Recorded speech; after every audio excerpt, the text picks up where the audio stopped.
there, wherever you are, my brothers and sisters. Hope this day finds you safe, healthy, happy, and thriving wherever you are, whatever you're doing. Just hope it's one of those, another day in paradise is what I like to say, and I hope that's what you're enjoying.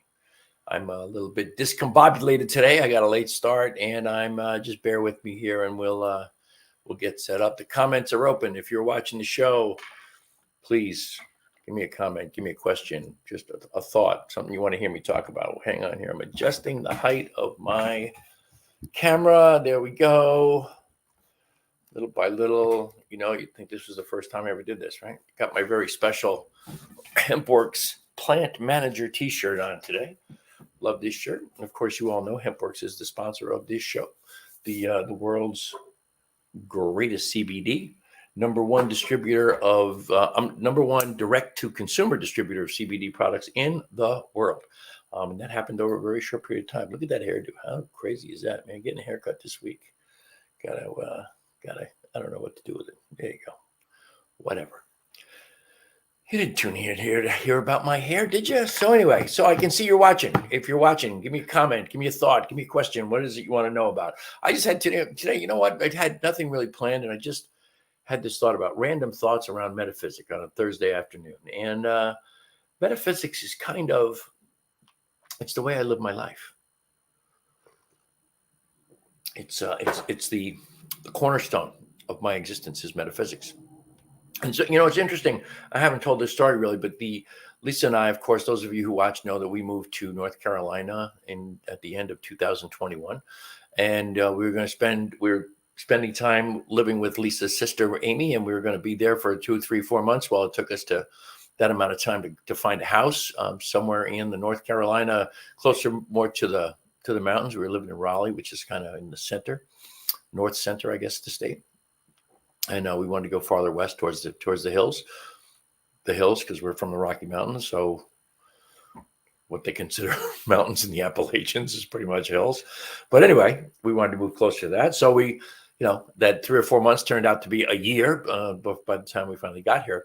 So we get here and we love it. We have this incredible place in almost an acre of land in a little town called Mocksville, Mocks, Mocksville, North Carolina, named after a guy named Mock, and I forgot his first name. I should remember that. But we have a beautiful, very, very rural setting in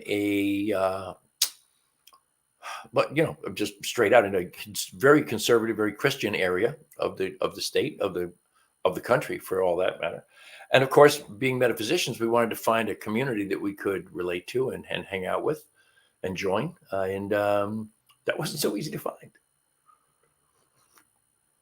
We found a Unity Church in I don't remember which town now. The towns are kind of close together, but the little towns. But we found one in Winston-Salem. That was a Unity. That was a lovely church, lovely community. Really, really enjoyed it. It just not quite as close, if you will, to the science of mind, which is a tradition in which we cut our teeth in metaphysics. Not quite the science of mind tradition. Just a little bit too far into some of the beliefs of the real Christian faiths, which is nothing wrong with that. If Christianity works for you, it works for you. It's not quite what we were looking for though. And we found another church that was Unitarian. I think it was Unitarian. It was a nice little church, but it was too little. And it was just a kind of an oddball setup. There was just something about it. It wasn't quite our cup of tea. Then we found a UU church, a Unitarian Universalist church in Winston-Salem. And we're really kind of fond of that one. We like that one a lot. And it's very interesting, just the little variations in the beliefs in New Thought churches that can make all the difference in the world as to how attracted you are to that particular church or philosophy. And very interesting to step into a community where, I think I might have mentioned this in another podcast, but the one time that we've been to this UU church, the gentleman who gave the message, oh my goodness gracious me, I don't remember his name. That's not right, but I don't remember his name. Today he received a a request from a member of the congregation to do a message on science and spirituality, juxtaposition or commonalities, however you want to look at that. And this minister just whacked this message right out of the park. It was fantastic. His take on science and spirituality and how closely related the two can and should be was really, really very good. And I'm spot on, and I loved it, and Lisa loved it as well. And then we come to find out this particular minister is only a visiting minister. This is what he does. He goes from congregation to congregation when they're looking for a new permanent minister, and he's kind of the fill-in guy. But really just kind of a brilliant speaker. I really loved what he had to say. But anyway, there are no Science of Mind churches around here, no Science of Mind communities nearby. And that's so it kind of forces us, or invites us, if you will, to branch off into different thought processes, into looking at different things and the different communities that exist. And I'm glad in some ways, as much as I miss Mile High Church and the Science of Mind community in Lakewood, Colorado, I'm kind of glad that we had this opportunity here to look at different philosophies, to look at different ways of looking at spirituality, different ways of being spiritual, if you will. And so it's been an interesting journey in that regard. But it got me thinking about my roots in metaphysics. My original roots in metaphysics were with what was then called the University of Metaphysics. It's now the International Metaphysical Ministry and University of Sedona. Started by a minister by the name of Paul Leon Masters, and been around for many, many, many years. I got my degree in metaphysics from them. I became an ordained minister with them prior to being a practitioner in the Science of Mind. But the Science of Mind came to me in 1999. And by that time, I had been studying metaphysics for half a dozen years. I think it started in 1994. And it's the only thing that philosophically and in a religious and spiritual sense that ever made any sense to me whatsoever. Everything else, there was always such big questions about, things from my youth about in Catholicism, the mysteries of faith, and there are no mysteries in metaphysics. It's all very, very, very clear and concise, and we understand it all. But I moved on then from that introduction and becoming an ordained minister. I moved on, as I said, to the Science of Mind, and was very active in Mile High Church along with my beloved Lisa from 2000 to 2021, actually from 2004 to 2021, which would be more accurate. So close to 20 years that we were very active in that church. I went there for over 20 years, but I was very active in it for close to 20. And the Science of Mind and the writings of Ernest Holmes. Ernest Holmes wrote whatever it is, 26, 27, 28 books. And I've read half of those. I read 13 or 14 of his books. But what I was starting to say was that I got around to thinking about my roots in metaphysics. And what really, really solidified my belief system and what I've come to understand about life and my existence was in the writings of Ernest Holmes. And I have always... His small books, I mean, not everybody, but most people should be familiar with the Science of Mind, which we refer to as the textbook, which is whatever, 627 pages or something like that. It's a enormous book. I always joke, I read it 2.5 times. And my joke is that the first time I read it, I put it down when my brain hurt, when I couldn't get any more in there. That was it. That was all I could do. There was nothing else to fit between my ears from that book. And then I would put it down and come back to it later.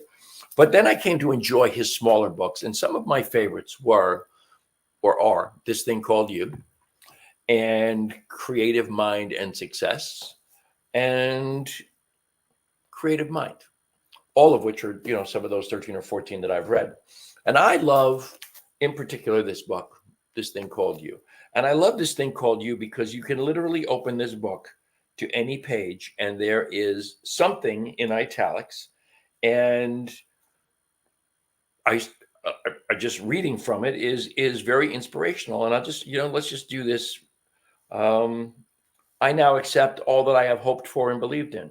There is nothing in me that can doubt that good will make its appearance in my experience. There is nothing in me that can dissipate my faith or dim its clear realization. I see in everyone that which I know to be true about myself. Therefore, everyone I think of is blessed by my thought.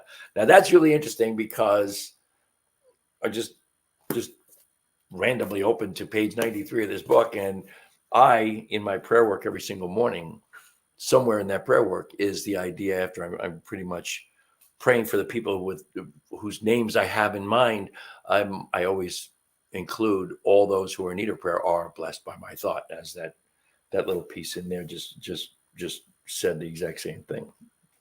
And just open another page here just for fun. The law of good is flowing through me. I am one with the rhythm of life. There is nothing to be afraid of. There is nothing to be uncertain about. God is over all, in all, and through all. God is right where I am. I am at peace with myself. I am at peace with everyone around me. I am at peace with the world in which I live. I am at home with the divine spirit in which I am immersed. Really simple stuff. I mean, but the basics about the oneness of life, the oneness of the universe, that there is no separation between me and anything. There's no separation between me and this book, no separation between me and my glasses, between me and you out there. There's no separation. There's no place where I end and you begin, or vice versa. We are all just one. And that's so clearly the writings of Holmes, is the oneness of existence, that we are all here as one entity in many forms. We are the divine in many, many forms. That is God in, around, and through all, as Holmes says many, many ways, many, many times in many different books. But the idea to me is to never stray from those basics, never stray from that idea that we are all one, that love is the overarching emotion, if you will. It's the overarching glue, if you will, of the entire universe. And we talk all the time about, or every religion on the planet talks about God is love. By the way, if you want, just a little side note. Recently, on videos that had come up on my phone randomly, the George Carlin's take on religion came up a couple of times, and I listened to it a couple of times at least. Might have listened to it more than that, but it is truly a classic take on religion. And if you come to look at things from the perspective of spirituality is a personal relationship with the divine, and everything else is crowd control, religion is crowd control, then George Carlin's take on religion will really resonate with you. But back to the idea that I want to be in touch all the time with the basics. And I know I'm not. I try, and I do. I was going to say I do my best, but that's not true either. I do the best I can in the moment. That's not always my best. I probably have more than that to give, and I just don't always do it. But the idea is to always be connected to the divine, to the oneness, to the love, to always want to be a loving, kind, compassionate, beneficial presence on the planet. And that is my goal. It's my desire. It's my intention. And it is invariably one of the most difficult things to do in my existence, because so much of life, so much of everything I do, so much of everyone I interact with is pulling me in different directions, making me feel differently, or I'm sorry, that nothing makes me feel differently, triggering the things that make me feel certain ways, because it's all within, it's all me. Nothing anyone does anywhere on the planet does anything to affect my mood, my thoughts, my emotions, my intelligence, my goals, my intentions. No one does anything to affect those but me. It's all my reactions to the things, the stimuli that I take in from my senses. That's not a way to live life. Way to live life is I've held up many times the Daily Stoic that my friend Larry Wilhelm gave me, the book of Stoic wisdom for the daily read, and I've been reading that every day since he gave it to me, and I love that. But they're very, very clear about nothing external to me affects me in any way other than how I let it, other than how I allow it to be. And that is the way I would like to continue to live my existence. And again, not easy, and it's not always something I accomplish. It's not always something I can do. My affirmation in the morning that came to me years ago is, in every situation and circumstance that I encounter today, I present the very best version of me that I have available in that moment. It's a great, great, great reminder that all I can ever give to the world is the best version of me I have in that particular instant. But the corollary to that is that I'm responsible for that version of me. How close to the best version of me, the very best version of me, the highest vision of me, how close is that very best version that I have in the moment to the truth, to that highest vision, that highest picture of me? And I'm clear that all too often, not even close to the best. But at least I have the clarity, I think, that it's the best I can do in that moment. I want it to be a higher level all the time. And I'll get there because it's constant work. It's constant and consistent, and I do it all the time. Ernest Holmes, his great definition of spirituality, that is my favorite of all of his sayings, is spirituality is the constant and consistent attempt to see the presence of God in everyone and everything. That's the highest vision of me, is to always see the presence of God in everyone and everything. It's the highest vision of all of us, by the way. That's the highest vision of humanity, period. And how often do I get there? How often do you get there? How often do you think you could get closer than you just did, or than you're even anticipating? Because so often we all have those little conversations in our heads about, okay, this is what I'm going to do the next time so-and-so does this and this and this. All right. But we all have those little conversations. Well, I suppose I just kind of changed that mindset and said, the next time so-and-so does this, I am going to respond with a higher vision of me than I had just thought going through my head a minute ago. That makes all the difference in the world. By the way, I can see you guys out there. I have a little thing here that tells me how many people are watching. I can see you're all out there. Please comment, ask a question. Tell me something that's on your mind, or maybe something that I've said that makes you think this or that, whatever it is. But please participate. I love to have the participation with you guys. So again, from the start of the conversation, it's about getting back to the basics, to the roots. And the roots are always that definition of Holmes gives for spirituality. It's the constant and consistent attempt to see the presence of God in everyone and everything. And you know what? Life doesn't have to be any more complicated than that. The complication is in getting there. But once you're there, life not only doesn't have to be more complicated than that, life gets considerably less complicated. Because the complications are pretty much all the machinations of my mind around the stimuli that I get from the external world. I can change that. I can change those gears, those wheels, those machinations. I can change them, or machinations, whichever you want to say. I've always said machinations. You can change those. Change your thinking, change your life, right? Always easy to say, not so easy to do necessarily. If you absolutely have to work on the prayer work, the meditation, the affirmations. I have a whole new set of affirmations I've been using recently. I still have my same set that I do before I get out of bed in the morning, but I have a whole other set that I do at the end of my meditation that are all, I'm using them to basically change the way my mind looks at the situations that I encounter every single day. And I'm really clear that it's not easy for me. Maybe really easy for you. I go, Louise Hay talks about when she first discovered, in particular, the science of mind. When she first discovered it, she was doing all the affirmations, and the affirmations were just basically words. She was just pouring out affirmations. Sometimes I feel that's what I'm doing, that I'm just spewing words.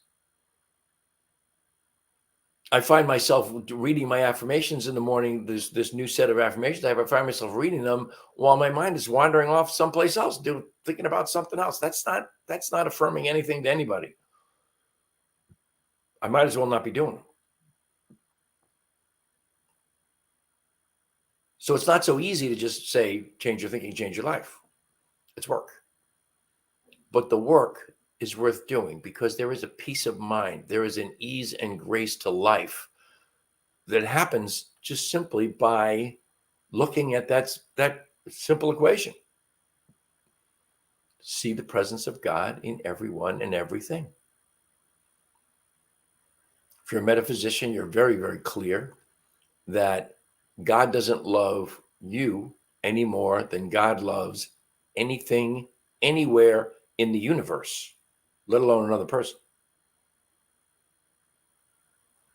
My take on the divine is just very simply the overarching creative intelligence of the universe that creates nonstop. That's why scientists tell us that the universe is ever expanding. It's ever expanding because the divine continues to expand it. It continues to create, and it creates because it loves what it does. And so it continues to do it. And in loving what it does, it loves what it's done. And that's where we get the concept of a loving God. Because that overarching creative intelligence loves everything that it has done, does, and will ever do. And in some respects, we wonder if all that ever could be created, all that could ever happen, all that could ever be has already been done, and we're just discovering that which the divine has already placed before us or placed into itself. Because again, the only thing that there is God, because the only thing, if God is creating, if, even biblically, if God created the world in 7 days, what did God create the world out of? Well, it created the entirety of it out of the only construction material it had, which was itself.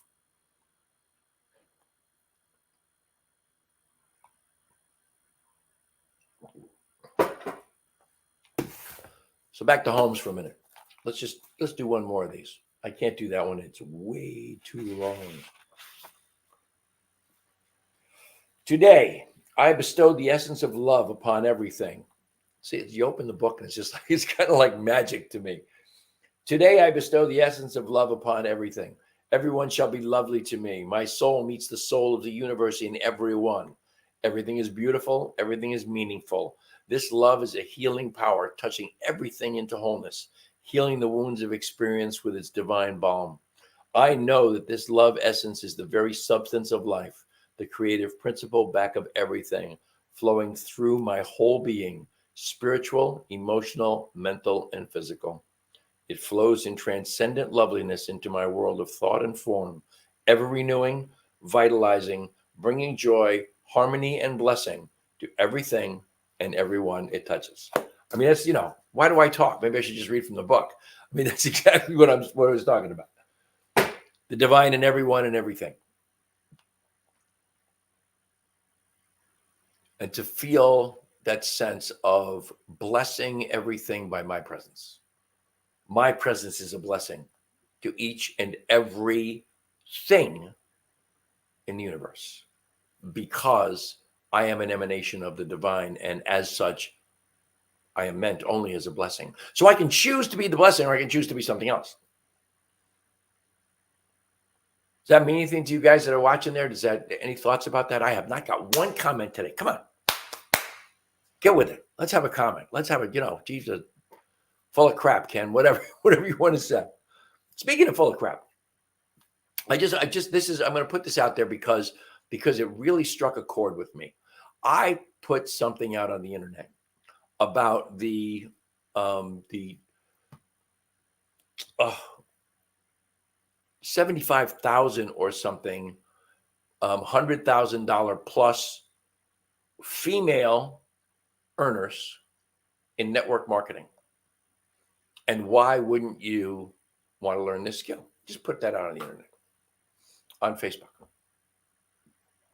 And I got 2 negative responses, very big, long, involved negative responses, both of which came from people referring to network marketing as a pyramid scheme.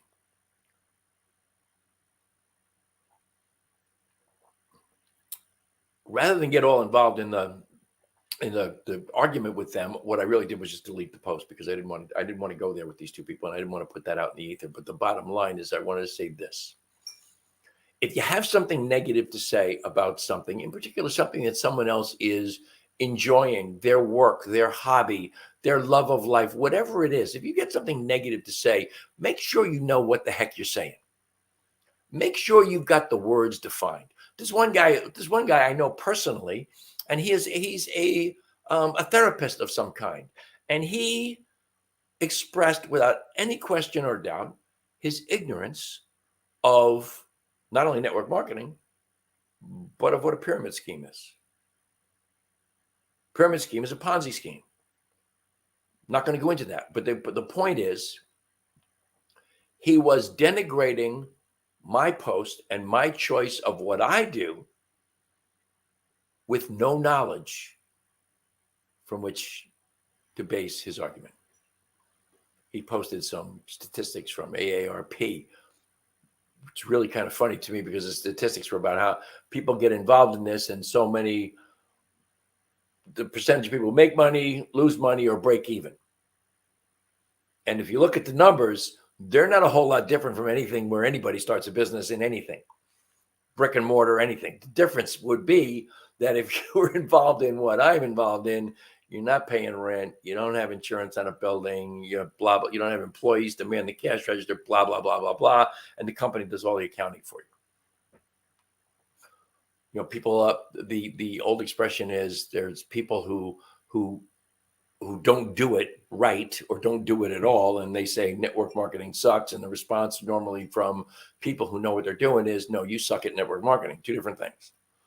The only way you fail at something as simple as direct selling, affiliate marketing, network marketing, the only way you fail at that is just don't do it. If you don't do it, you're done. You're failed.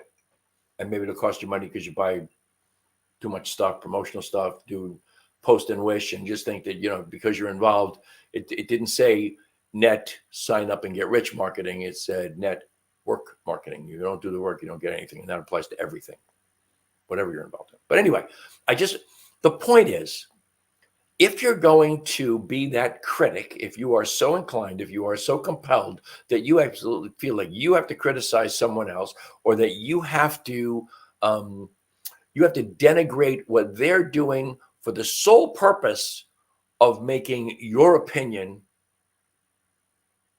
or reinforcing your own opinion or putting your own opinion out there as the correct one, make sure you know what the hell you're talking about. Make sure you research both sides of the coin. We live in this society, this polarized society, where for some incredible reason, everybody's opinion matters the same, whether your opinion comes from a doctorate in the subject or from an internet meme.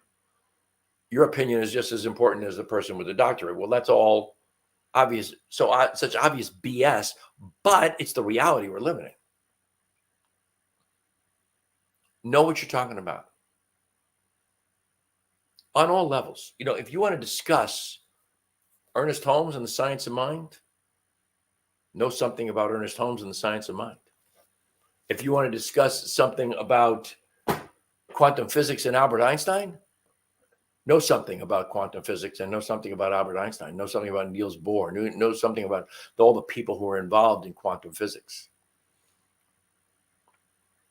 Know something about Edward Teller, one of my favorites. He's got the great expression. See if I can do it. When you come to the end of all the light that you know, before you take that first step into the darkness of the unknown, you must believe that one of two things is going to happen to you. Either there will be something solid for you to stand on, or you'll be taught how to fly. That's one of my favorites. That's a nuclear physicist, Edward Teller, who worked in the quantum world. Anyway, a lot of babbling today, but I told you, random thoughts on metaphysics for Thursday afternoon. That's pretty much what I got for you today. That's pretty much it. I want you to always, always, always remember that the New Thought Media Network is a nonprofit organization, and we thrive, we live and breathe based on your donations. So newthoughtmedianetwork.org, that's ntmedia.org, ntmedia.org. Click on donate, and we are absolutely grateful for every nickel that you bestow upon us. We are very, very, very happy to receive it. Very grateful to receive it. You, of course, know that my sponsor is hempworks.com. I am enjoying today a cup of my hemp-infused coffee, 5 grams of CBD. By the way, it is broad spectrum CBD. That is absolutely no THC whatsoever. So 5 grams of broad spectrum CBD infused in every bit of this coffee. I mix it with my own beans, and it is fantastic. Also, best CBD on the planet. Simply the best. It's the purest, it's the cleanest, and is the most potent per milligram that you're going to find anywhere, anytime. The parent company of HempWorks is MyDailyChoice.com, and you can find me there, MyDailyChoice.com/Ken Ludwig. You'll find HempWorks there, as well as 10 other brands, one of which I just wanted to show you today. One of which is Mantra Essential Oils. This is my Mantra lavender oil for relaxation and sleep, a little bit under the nose and on the wrists before bedtime. A little slice of heaven to help out in the world. If you want to reach me, you can send me an email to teamrocketnow@gmail.com. You can find my beloved Lisa and I at our branded Facebook page, Vibrant Aging, which of course goes right hand in hand with this show right here, Vibrant Living. Instagram, one of these days I'll get back on Instagram, but I'm there at evolving_hippie, evolving hippie at Instagram. And I think what I want to do there is my page where you can find out more about the Mantra Essential Oils. You can find out about HempWorks, but also let's get this back up here. This is how you donate to the network. So that's what I got for you today. I hope I made some sense. Those of you who are out there in the audience, I can see that there's some of you out there and nobody commented, but that's okay. Hope you join me this Thursday. Yutka, hello, my love. It's so good to see you out there. I'm glad you stopped by, but you stopped by at the end. So I hope maybe next time you catch me earlier in the show. But I love you. Thank you for stopping by and saying hi. At least one old friend there gives me a comment. That's a thrill. So I hope you'll join me next Thursday, same time, 4 o'clock Eastern, 2 o'clock Mountain Time. I wish you all the love and all the blessings that the universe has to offer. As always, I am incredibly grateful for the incredible gift of your time and your attention. Until next Thursday, namaste, my friends.